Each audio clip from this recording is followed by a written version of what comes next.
रानी दुर्गावती महोबा के राजा कीर्ति सिंह चंदेल की एकमात्र संतान थी। चंदेल लोधी राजपूत वंश की शाखा का ही एक भाग है। बांदा जिले के कालिंजर दुर्ग में 5 अक्टूबर 1524 ईस्वी की दुर्गाष्टमी पर जन्म के कारण उनका नाम दुर्गावती रखा गया। नाम के अनुरूप ही वह तेज, साहस, शौर्य और सुंदरता के कारण प्रसिद्ध हो गई। दुर्गावती को तीर तथा बंदूक चलाने का अच्छा अभ्यास था। चीते के शिकार में इनकी विशेष रुचि थी। 1545 ईस्वी की बात है। बाबर की औलाद हुमायूं को हराकर बिहार का मुस्लिम शासक शेरशाह सूरी, जो दिल्ली का बादशाह बन गया था, उसने महोबा के कालिंजर दुर्ग पर हमला किया। महोबा नरेश महाराज कीर्ति सिंह चंदेल शेरशाह सूरी की सेनाओं से भीषण युद्ध करते हुए बहुत गहरे घाव खा गए। चंदेल सैनिक उन्हें मूर्छित अवस्था में पालकी में डालकर किसी प्रकार दुर्ग में ले आए।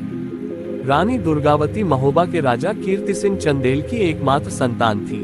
चंदेल लोधी राजपूत वंश की शाखा का ही एक भाग है। बांदा जिले के कालिंजर दुर्ग में 5 अक्टूबर 1524 ईस्वी की दुर्गाष्टमी पर जन्म के कारण उनका नाम दुर्गावती रखा गया। नाम के अनुरूप ही वह तेज, साहस, शौर्य और सुंदरता के कारण प्रसिद्ध हो गई। दुर्गावती को तीर तथा बंदूक चलाने का अच्छा अभ्यास था। चीते के शिकार में इनकी विशेष रुचि थी। कालिंजर का युद्ध 1545 ईस्वी की बात है। बाबर की औलाद हुमायूं को हराकर बिहार का मुस्लिम शासक शेरशाह सूरी, जो दिल्ली का बादशाह बन गया था, उसने महोबा के कालिंजर दुर्ग पर हमला किया।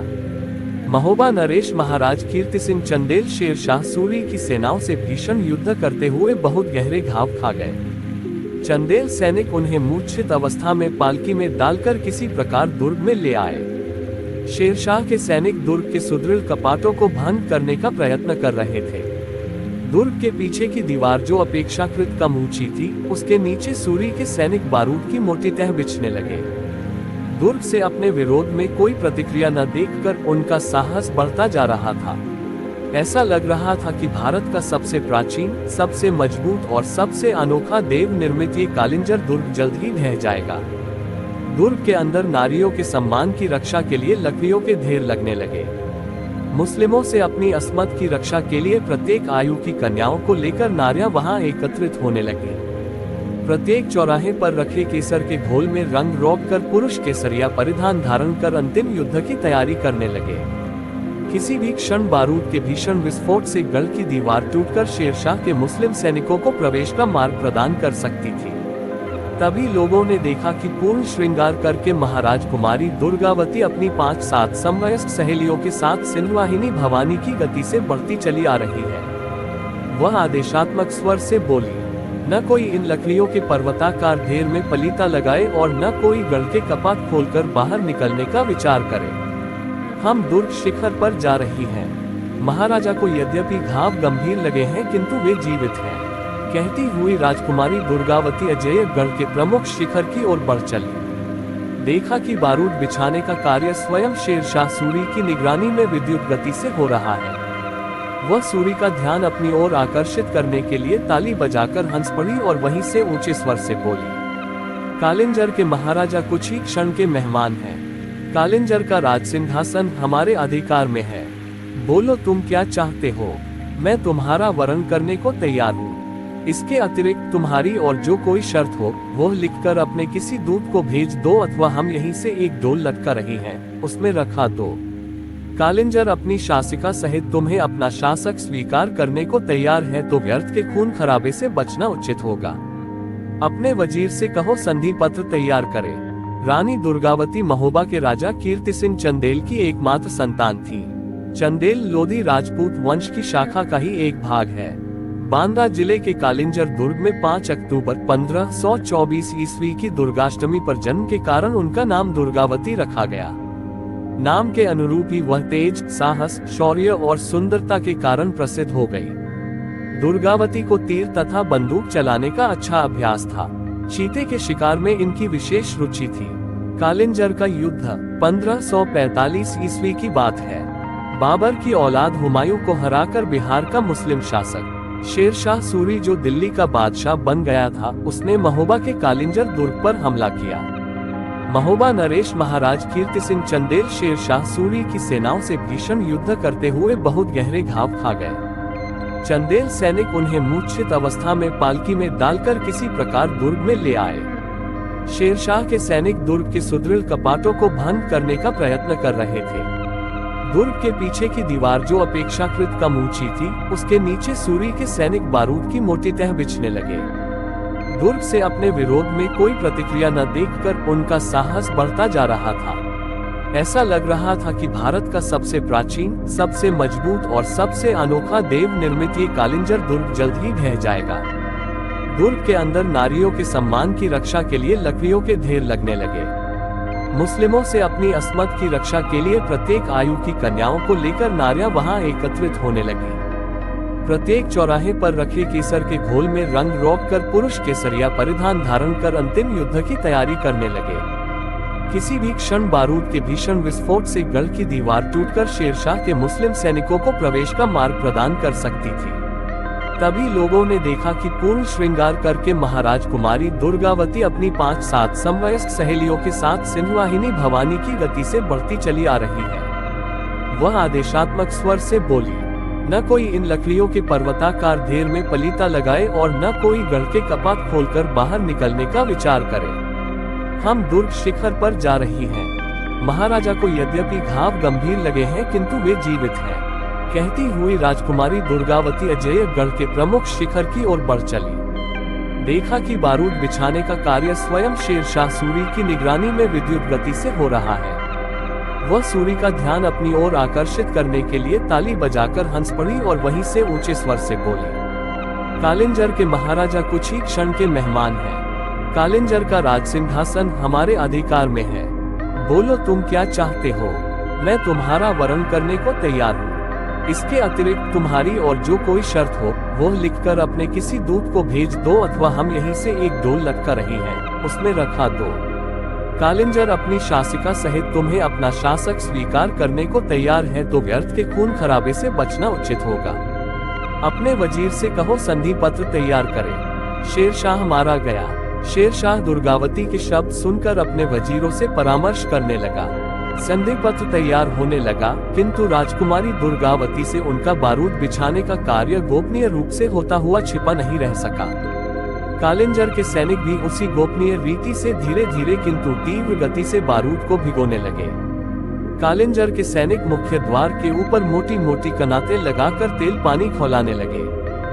बड़ी बड़ी शिलाएं एकत्रित करने लगे। प्रत्येक बुर्ज पर तीरंदाजों को ढेरों बाण और पलीते दे देकर बैठाया जाने लगा। संधि पत्र तैयार कर शेरशाह विजेता की तरह अपने सैनिकों सहित दुर्ग के भीतर प्रवेश करने लिए बढ़ा। शेरशाह के स्वागत में दुर्ग के दरवाजे खोल दिए गए, परंतु दुर्ग तक पहुंचने से पहले ही स्थिति बदल गई। दुर्ग के दरवाजे बंद हो गए और दुर्ग के ऊपर से तीरों की बौछार होने लगी। बड़ी बड़ी शिलाएं, खौलता पानी और गर्म तेल की वर्षा होने लगी। शेरशाह दगा दगा कहते हुए ज्यों ही बारूदी मंच से उतरने लगा, त्यों ही उसके पीछे राजकुमारी दुर्गा और उनकी सखियों के धनुषों से धधकते हुए अग्नि बाण गिरने लगे।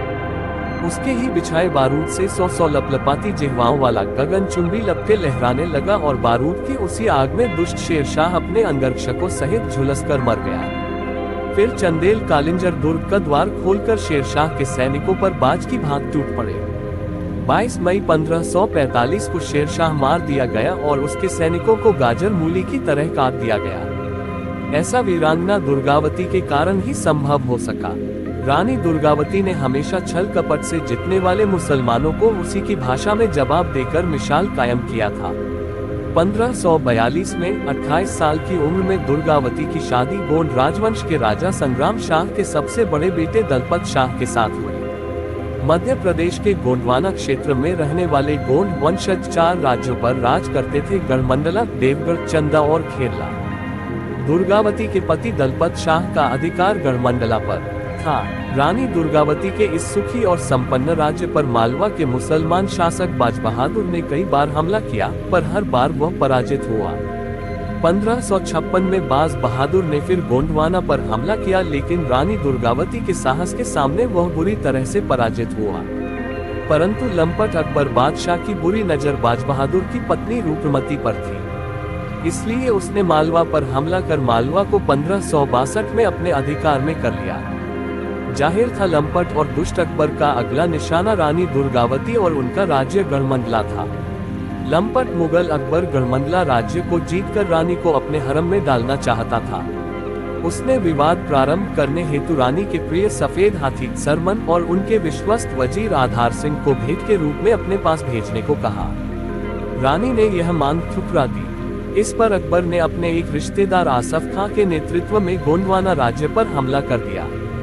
आसफ खान ने युद्ध के मैदान में रानी दुर्गावती को सैनिकों की वेशभूषा में देखा तो चकित रह गया। युद्ध भयानक था। रानी की तलवार ने मुगलिया सेना को काट कर रख दिया। बड़ी मुश्किल से जान बचाकर आसफ खान अकबर के पास पहुंचा। अगली बार उसने दुगनी सेना और तैयारी के साथ हमला बोला। दुर्गावती के पास उस समय बहुत कम सैनिक थे। उन्होंने जबलपुर के पास नरई नाले के किनारे मोर्चा लगाया तथा स्वयं पुरुष वेश में युद्ध का नेतृत्व किया। इस युद्ध में 3000 मुगल सैनिक मारे गए, लेकिन रानी की भी अपार क्षति हुई थी। मुगल सेना ने अंतिम बार आसफ खां के नेतृत्व में 1564 में गोंडवाना पर हमला किया। इस बार मुगलिया सेना तोपों के साथ आई थी। आज रानी का पक्ष दुर्बल था। रानी का पुत्र नारायण बहुत घायल हो गया तो रानी ने उसे सुरक्षित स्थान पर भेज दिया। नारायण की सुरक्षा में लगे सैनिकों ने रानी दुर्गावती को संदेश भेजा कि उनका पुत्र अब कुछ ही पल का मेहमान है, एक बार उसके अंतिम दर्शन कर ले। पर रानी दुर्गावती ने कहा, मैं अपने पुत्र को देवलोक में ही मिल लूंगी, अभी अपनी मातृभूमि का ऋण चुका लूं। और इतना कहते ही रानी की तलवार ने अपनी गति बढ़ा दी, जिससे मुगलिया सैनिकों के सरधड़ से पत्तों की तरह गिरने लगे।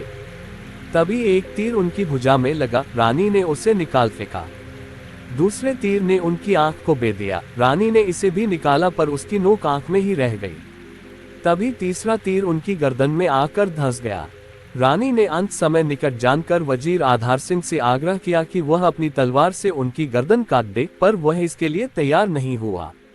अतः रानी ने अपनी कटार स्वयं ही अपने सीने में भोंककर आत्मा बलिदान के पथ पर प्रयाण किया। महारानी दुर्गावती चंदेल ने अकबर के सेनापति आसफ खान से लड़कर अपनी जान गंवाने से पहले 15 वर्षों तक शासन किया था। जबलपुर के पास जहां यह ऐतिहासिक युद्ध हुआ था, उस स्थान का नाम बरेला है, जो मंडला रोड पर स्थित है। वही रानी दुर्गावती की समाधि बनी है, जहां गोंड जनजाति के लोग जाकर अपने श्रद्धा सुमन अर्पित करते हैं। 24 जून 1564 को रानी ने अंतिम सांस ली। उनकी मृत्यु के बाद उनके बेटे ने युद्ध जारी रखा, लेकिन शीघ्र ही वह भी वीरगति को प्राप्त हो गया। भारत की इस महान वीरांगना के चरणों में कोटि कोटि नमन है।